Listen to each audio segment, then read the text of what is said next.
Lecture number, अरे यार lecture तो हम लोग का चल नहीं रहा है। अब हम लोग करें एनसीईआरटी के एक्सरसाइजेस और ऑलरेडी हम लोग क्वेश्चन नंबर 30 तक कर चुके हैं, ठीक है। तो इस वाले लेक्चर में हम लोग करने वाले हैं question number 14 to question number 17 और ये लेक्चर हमारा आखिरी लेक्चर होगा लाइट चैप्टर का, चाहे जितना भी बड़ा ये लेक्चर बन जाए, ठीक है। तो जल्दी जल्दी आप लोग अपना बुक निकालो और कॉपी निकालो।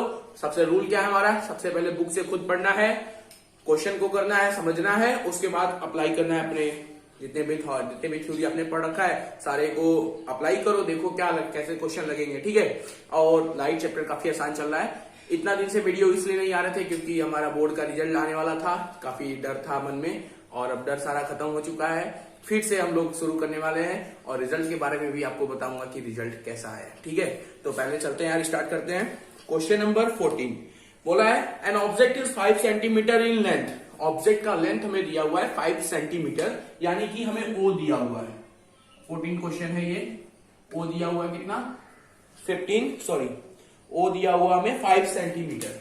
तो हमें पता है ओ यानी object height that is 5 centimetre, हमेशा पॉजिटिव होगा, प्रिंसिपल एक्सिस से हमेशा ऊपर होगा, ठीक है। समझ में तो आया। अगला चलते हैं, आगे पढ़ते हैं।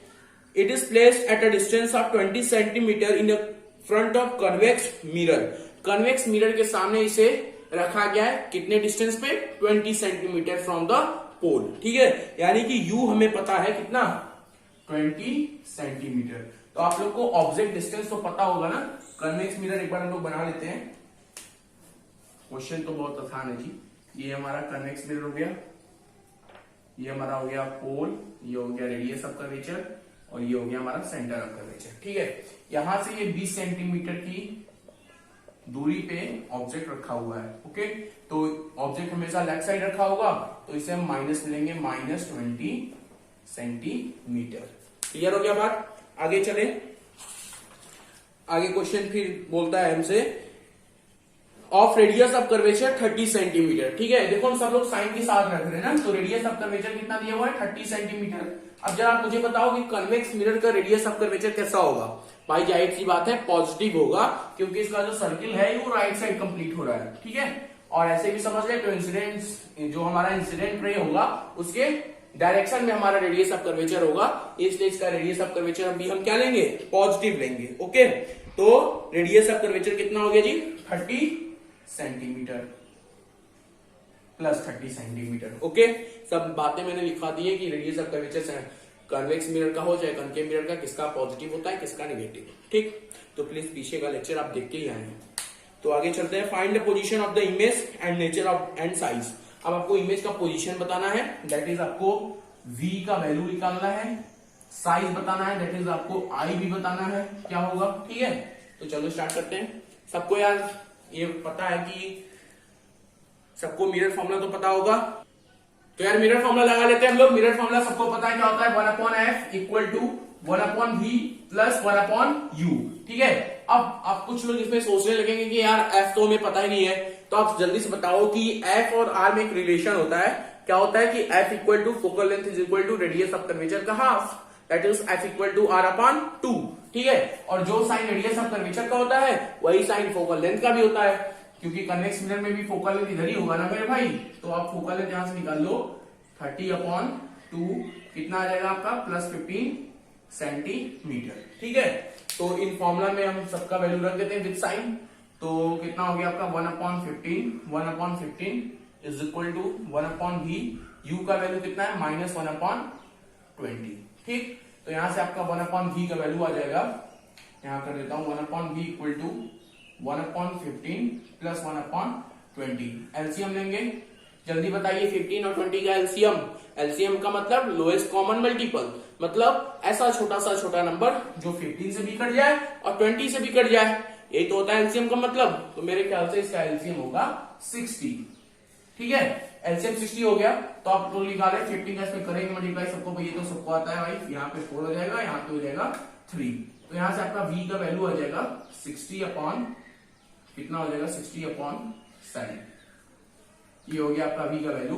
इसको डिवाइड अगर हम लोग अच्छे से करते हैं तो 7 8 का कितना होता है, 56, यही तो होता है 7 8 56, कैरी 4, तो फिर 40 आ गया, 7 5 35, इतना सेंटीमीटर देखो आएगा आपका क्या, इमेज डिस्टेंस। ठीक है, तो साइन इसका कैसा आएगा भाई, पॉजिटिव आएगा। और जाहिर सी बात है कन्वेक्स मिरर सारे केस में इमेज कहां बनाता है, थोड़ा सा गलती हो गया क्या, चेक कर लेते हैं एक बार। 1/f का वैल्यू जी 15 आया है, सही है एकदम। तो 1/15 is equal to 1/v minus 1 plus 1/u। ठीक है, तो 1/v और u का वैल्यू हमने रखा, कितना u का वैल्यू है, -1/20। इसको हमने इधर किया तो 1/v इक्वल टू 1/15 प्लस 1/20, सही है इसी। ठीक है, तो इसको हम डिवाइड करेंगे अगर 60 डिवाइड बाई 7 तो आपका आ जाएगा 7 8 जा 56, 4 बचा, 7 5 जा 35। ठीक है, 8.5 सेंटीमीटर इमेज डिस्टेंस। ठीक है, तो वीडियो को पॉज करें, मैं इसको इरेज करूंगा फिर आगे चलते हैं। तो यार इमेज पोजीशन हमारा आ गया कितना, 8.5 सेंटीमीटर। ठीक है, अब हमें निकालना है साइज, साइज यानी कि आई का वैल्यू निकालना है। तो हमें सभी को पता है कि I equal to M equal to magnification equal to होता है I upon O equal to होता है मिरर के केस में माइनस वी अपॉन यू होता है। मिरर के केस में माइनस भी अपॉन यू होता है। क्यों होता है, क्योंकि यहाँ मिरर फॉर्मूला में यहाँ पे देखेंगे आप लोग तो यहाँ प्लस होता है ना, और लेंस फॉर्मूला में यहाँ माइनस होता है। तो मिरर फॉर्मूला में मिरर के केस में मैग्निफिकेशन में अगर यहाँ प्लस है तो मैग्निफिकेशन में यहाँ माइनस होगा। ठीक है, तो यहां से निकालेंगे हम लोग, आई हमें निकालना है, ओ हमें पता है कितना 5, वी हमने निकाल चुका है कितना 8.5, और यू कितना है भैया 20। देखो u का साइन माइनस था और v का साइन कितना था प्लस, लेकिन ये फॉर्मूला वाला माइनस रखेंगे, ये दोनों मिलके क्या हो जाएंगे, प्लस हो जाएंगे। ठीक है, तो यहां से आप i निकाल लो, कितना होगा भैया, i कितना हो गया 8.5 इंटू 5 अपॉन 20। ठीक है, तो इसको काट देते हैं, 5 1 जा 5, 5 4 जा 20, कितना आ गया आपका 85/4 इंटू 1/10। इसे सॉल्व करो जल्दी से। तो 85 में 4 का डिवाइड देते हैं, 4 2 जा कहां दू इरेज कर देता हूं थोड़ा सा इधर। 85 में 4 का डिवाइड देंगे कितना होगा, 4 2 जा 8। ठीक है, 4 1 जा 4.25 upon 10 that is equal to 2.125 centimetre. ये आपका क्या आ गया, इमेज। और देखो यहां से कि इमेज का हाइट भी क्या है, पॉजिटिव, यानी कि ऑब्जेक्ट का हाइट भी पॉजिटिव था और इमेज का हाइट भी पॉजिटिव। ऐसे समझेंगे, अगर ये प्रिंसिपल एक्सिस है तो अगर ऑब्जेक्ट ऐसे है तो इमेज भी ऐसे, दोनों का हाइट कैसा है, पॉजिटिव। ठीक है, तो इमेज हमारा कैसा हो गया भैया, नेचर इसका कैसा हो गया, इरेक्ट, और इमेज कैसा है, वर्चुअल, क्योंकि कन्वेक्स मिरर तो हमेशा वर्चुअल इमेज ही बनाता है। ठीक है, तो हम लोग आंसर चेक कर लेते हैं जल्दी से। क्वेश्चन नंबर 14 वर्चुअल इरेक्ट सही है, 2.2 सेंटीमीटर आया है, तो इसको हम लोग 2.2 सेंटीमीटर लिख लेंगे। ठीक है, 2.2 सेंटीमीटर इसका हाइट आ गया। और इमेज कैसा है जी, virtual image, virtual and erect. ठीक, तो ये सारी बातें हमने आपको बता दी जो भी क्वेश्चन में आपसे पूछा गया। ठीक है, तो प्लीज पॉज द वीडियो, उसके बाद चलते हैं क्वेश्चन नंबर 15 पे आ गए। क्वेश्चन नंबर 15 जल्दी से पढ़ते हैं। क्वेश्चन नंबर 15 है, an object of size 7 centimetre, एक ऑब्जेक्ट है जिसका साइज दिया हुआ है 7 सेंटीमीटर। ठीक है, तो क्वेश्चन नंबर 15 में हमें ओ दिया हुआ है कितना, object of height 7 centimetre. Object height हमें क्लास 10 में पूरा प्लस में ही लेके चलना है, ओ इक्वल टू आ गया हमारा +7 सेंटीमीटर।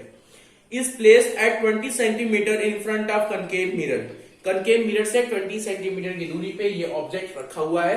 तो हमें यू भी पता चल गया कितना, -27 सेंटीमीटर। ठीक है, मिरर हमारा कैसा है, कॉनकेव। ठीक, concave mirror of focal length 18 centimetre. तो फोकल लेंथ कितना दिया हुआ है, 18 सेंटीमीटर। अब आप लोग बताएंगे हमें कि फोकल लेंथ इसका +18 होगा कि -18। भाई कनकेव मिरर है, कनकेव मिरर यानी कि ऐसा मिरर हो गया, curve inside, sorry polished outside और रिफ्लेक्टिंग सरफेस कर्व इनसाइड। ठीक है, तो इसका रेडियस ऑफ कर्वेचर इधर कंप्लीट होगा। ठीक है, इंसिडेंट रे के अपोजिट डायरेक्शन में होगा, तो इसका फोकल लेंथ हम लोग कैसा लेंगे, जाहिर सी बात है निगेटिव ही लेंगे, that is f equal to -18 centimetre. ठीक है, अच्छा, at what distance from the mirror should a screen be placed. अब बोल रहा है कि मिरर से कितने दूर पे हम एक स्क्रीन लगाएं। भाई देखो कनकेव मिरर हमेशा रियल इमेज बनाता है, इन्वर्टेड बनाता है, और रियल इमेज को हम लोग स्क्रीन पे ऑब्टेन कर सकते हैं। ठीक है, तो वही आपसे क्वेश्चन में पूछ रहा है कि हम लोग स्क्रीन को कितने दूर पे रखें कि हमें इमेज फॉर्म हो, इमेज कैसा हो, शार्प हो, focused image can be obtain. ठीक है, यानी कि हमसे ये घुमा के पूछ रहा है कि आप वी बताओ। भाई जहां इमेज बनेगा वही पे तो स्क्रीन को रखना पड़ेगा। ठीक है, तो स्क्रीन का पोजीशन हो चाहे इमेज का पोजीशन, आपको तो निकालना है v by using mirror formula. ठीक है, तो इतना डेटा पता है तो जल्दी से निकालते हैं। मिरर फॉर्मूला क्या होता है, सब लोग जल्दी कमेंट सेक्शन में लिखें मिरर फॉर्मूला क्या होता है। Mirror formula 1/f equal to 1/v plus 1/u। अभी हमने पीछे वाले क्वेश्चन में इसको किया। ठीक है, ये फॉर्मूला का यूज किया। तो यार 1/f that is 1/18 equal to 1/v minus 1/27। तो यहां से आप 1/v इक्वल टू निकाल लेंगे 1/27 माइनस 1/18। अच्छा, 1/27 और 1/18 इसका हम लोग को निकालना पड़ेगा एलसीएम। तो एलसीएम मेरे ख्याल से इसका 54 आएगा। 27 2 जा 54 होता है और 18 3 जा होता है। तो यहां से आपका v इक्वल टू आ गया -54 सेंटीमीटर। अब देखो माइनस v माइनस आ गया। भाई करके मिरर तो इमेज इधर ही बनाता है, इसीलिए v हमारा माइनस आया है। ठीक है, और v का डिस्टेंस कितना आया 54 सेंटीमीटर। तो हम लोग आंसर में लिखेंगे screen should be placed at 54 centimeter from the mirror towards object side। Object के साइड हमें मिरर से 54 सेंटीमीटर की दूरी पे स्क्रीन को रखना पड़ेगा। ठीक है, ये आप आंसर में लिखेंगे। ओके, और आगे कुछ पूछ रहा है find the size and nature of the image. आपको साइज भी बताना है और इमेज का नेचर भी बताना है। ठीक है, तो आप लोग देखो कि ये जो हमारा ऑब्जेक्ट है वो फोकल लेंथ और सेंटर ऑफ कर्वेचर के बीच है। फोकल लेंथ और सेंटर ऑफ कर्वेचर के बीच, तो इमेज कहां बनेगा, जल्दी से उस पर चलते हैं। अभी मैं आपको डिवाइड कराता हूं इसको। ठीक है, तो जी हमारा v आ गया, कितना आ गया v हमारा आ गया है 54 सेंटीमीटर माइनस में। ठीक है, तो आप लोग देखो यहां पे मैं जल्दी से आपको रिवाइज कराता हूं कि हमारा कनकेव मिरर है, ये इसका पोल है, फोकस है और ये सेंटर ऑफ कर्वेचर। ठीक है, जब हमारा ऑब्जेक्ट सेंटर ऑफ इंफिनिटी पे था, ऑब्जेक्ट हमारा जब इंफिनिटी पे था तो इमेज हमारा फोकस पे बन रहा था, ये तो था। ठीक है, ऐसे समझे कि जब ऑब्जेक्ट हमारा फोकस और पोल के बीच में था, ये वाला केस तो हमने बाद में बताया था आपको। जब हमारा ऑब्जेक्ट फोकस पे था तो इमेज हमारा इंफिनिटी पे बन रहा था। ठीक है, फिर ऑब्जेक्ट हमारा यहां पे आया तो इमेज कहां चला गया, इंफिनिटी और सेंटर ऑफ कर्वेचर के बीच में आ गया, मतलब बियॉन्ड सी हमें इमेज दिखाई देने लगा। ठीक है, फिर हमारा ऑब्जेक्ट सेंटर ऑफ कर्वेचर पे आया तो इमेज भी सेंटर ऑफ कर्वेचर पे ही बना, सेम साइज का। फिर ऑब्जेक्ट हमारा बियॉन्ड सी आया तो इमेज हमारा सेंटर ऑफ कर्वेचर और फोकल लेंथ के बीच आ गया। ठीक है, फिर ऑब्जेक्ट हमारा इंफिनिटी पे गया तो इमेज हमारा फोकल लेंथ पे आ गया, बहुत छोटा। फिर ऑब्जेक्ट कहां पे आया, लास्ट केस हमारा ये था, और यहाँ इस कंडीशन में इमेज हमारा इधर आ गया। ठीक, ये सारी चीजें मैं आपको डिस्कस कर चुका हूं। तो हमें ये पता चला कि जब हमारा ऑब्जेक्ट सेंटर ऑफ कर्वेचर और फोकस के बीच में रहेगा तो इमेज हमारा बियॉन्ड सी बनेगा। तो आप यहाँ पे देखो कि फोकल लेंथ 18 है तो सेंटर ऑफ कर्वेचर कितना होगा, 18 दूनी 36 सेंटीमीटर का सेंटर ऑफ कर्वेचर होगा। और आपका जी जो u है वो 27 है, 27 तो 36 से छोटा है, इसका मतलब ये सेंटर ऑफ कर्वेचर और फोकल लेंथ के अंदर ही होगा। ठीक है, 18 और इसके बीच में ही तो रहेगा ना, मतलब सेंटर ऑफ कर्वेचर और फोकल लेंथ के बीच में हमारा क्या है ऑब्जेक्ट, तो इमेज कहां बनेगा, बियॉन्ड सी। कैसा बनेगा, रियल और इन्वर्टेड, सारे बात हम लोग जान गए, अब इसे मैथमेटिकली दिखाएंगे बस। ठीक है, तो जल्दी जल्दी दिखाओ, जल्दी से बताओ। मैग्निफिकेशन का फॉर्मूला होता है I/O और मिरर के केस में इसे -B/U भी लिखते हैं हम लोग। ठीक है, तो I तो हमें पता नहीं है, O हमें पता है कितना 7, माइनस V कितना हमने निकाला -54 निकाला। और देखो कुछ बच्चे इस माइनस को समझते हैं, ये वाला माइनस हमारा आंसर में है और ये वाला माइनस हमारा फॉर्मूला वाला है, ठीक है, अपॉन यू 27, ठीक है। तो ये माइनस माइनस कर गए, 77 म्हणजे 27 और 27 टू जा 54। तो यहां से आपका आई इक्वल टू आ गया -14 सेंटीमीटर, ठीक है। तो इमेज का हाइट जो है वो ऑब्जेक्ट के हाइट से जस्ट डबल है, यानी कि क्या है, ट्वाइस है। तो हमारा इमेज कैसा हुआ, बड़ा हुआ। तो इमेज के बारे में अगर हम लिखें तो इमेज इज इनलार्ज। इमेज कैसा है, इनलार्ज है, रियल एंड इन्वर्टेड, ठीक है। समझ में आ गया। क्वेश्चन नंबर 15 हमारा खत्म हुआ। Please pause the video, then आगे हम लोग क्वेश्चन नंबर 16 की तरफ चलते हैं। तो यार क्वेश्चन नंबर 16 पे आ गए। Find the focal length of a lens of power -2.0 dioptre, what type of lens is this, ठीक है। तो हमें पावर दे रखा है कितना, -2.0 डी, ठीक है। हमें फोकल लेंथ बताना है। तो आप सभी को पता है what is power, that is reciprocal of focal length 1/f, ठीक है। तो पावर का वैल्यू कहते हैं -2 इक्वल टू 1/f। यहां से आपका f आ जाएगा -1/2, that is equal to -0.5 metre, ठीक है।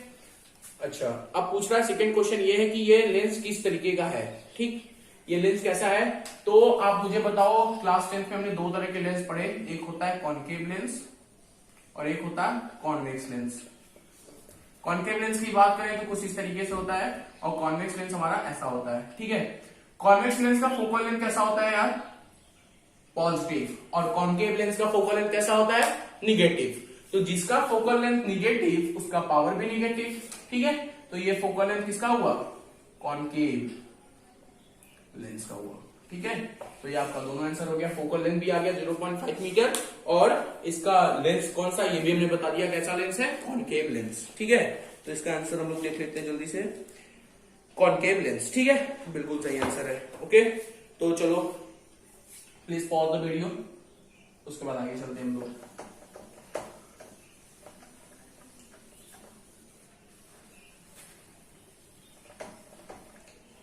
तो यार आते हैं क्वेश्चन नंबर 17 की तरफ। और doctor has prescribed a corrective lens of power 1.5 dioptre, यानी कि एक डॉक्टर ने किसी पेशेंट को बताया कि उनको पावर इतना चाहिए आंख में लगाने के लिए। Find the focal length of the lens and is the prescribed lens is diverging और कन्वर्जिंग। मतलब इसका आपको फोकल लेंथ बताना है और ये भी बताना है कि जो डॉक्टर ने पेशेंट को लेंस बताया वो लेंस हमारा कन्वर्जिंग है या डाइवर्जिंग, ठीक है। तो पावर हमें दिया 1.5 और यहां से हमें क्या निकालना है जी, चलिए बताओ यहां से क्या निकालना है, हमें फोकल लेंथ निकालना है। तो हमें पावर का फॉर्मूला पता है 1/f is equal to power होता है और पावर का वैल्यू हम रखेंगे +1.5 इक्वल टू 1/f। यहां से f की वैल्यू आ जाएगी 10/15, 5 2 10, 5 3 जा, इसको हम लिख सकते हैं 0.6, फिर 2 बचेगा 66 मीटर, ठीक है। तो हमारा फोकल लेंथ कितना आ गया 0.66 मीटर, ठीक है। 66 है, इसको हम लोग राउंड ऑफ करके 67 करते हैं, ओके। अच्छा जी, 0.67 मीटर ये फोकल लेंथ किसका है, कन्वेक्स लेंस का या कॉनकेव। तो आपको पता होना चाहिए कि कन्वेक्स लेंस का फोकल लेंथ कैसा होता है, पॉजिटिव होता है, और कॉनकेव लेंस का फोकल लेंथ कैसा होता है, निगेटिव। तो ये हमारा कौन सा लेंस हो गया, कॉन्वेक्स लेंस। और कॉन्वेक्स लेंस होता है कैसा है, कन्वर्जिंग। तो लिखेंगे it is converging lens, okay. तो यहाँ पे हमारा लाइट चैप्टर खत्म हुआ। सारे एनसीईआरटी के क्वेश्चन, इंटेंस क्वेश्चन, एग्जांपल, साथ में थ्योरी, सब कुछ हमने कंप्लीट करा रखा है, ठीक है। तो अब यही रहते हैं। और जी मैं आपको बताने वाला हूं कि ऑनलाइन जो आप यूट्यूब से पढ़ते हैं उसका बहुत ज्यादा बेनिफिट है फॉर बोर्ड एग्जाम, ठीक है।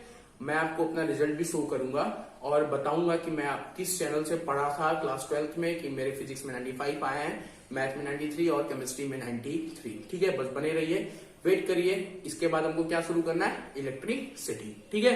तो इलेक्ट्रिसिटी पे जल्द से जल्द वीडियो मैं कोशिश कर रहा हूं डालने का यूट्यूब पे। और प्लीज वीडियो को लाइक करिए, शेयर करिए। और मैं अपने फेवरेट टीचर का भी नाम आपको बताने वाला हूँ क्लास 12th और 11th वालों के लिए, जो वो मतलब इस बार इस टेंशन में है कि हम लोग यूट्यूब से कौन से टीचर से पढ़ें, क्योंकि इस बार ऑलरेडी लॉकडाउन के टाइम चल रहा है और सारे स्कूल क्लासेस कोचिंग सब कुछ बंद है, ठीक है, और आप टोटली ऑनलाइन पे डिपेंड है, यूट्यूब पे टोटली डिपेंड है। तो मैं आपको बताऊंगा जरूर कि आप 11-12 कौन से टीचर से पढ़ेंगे कि आप 95 से भी ज्यादा मार्क्स फिजिक्स में, केमिस्ट्री में गेन कर सकते हैं, ठीक है। तो तब तक के लिए रखते हैं, बाय बाय, जय हिंद।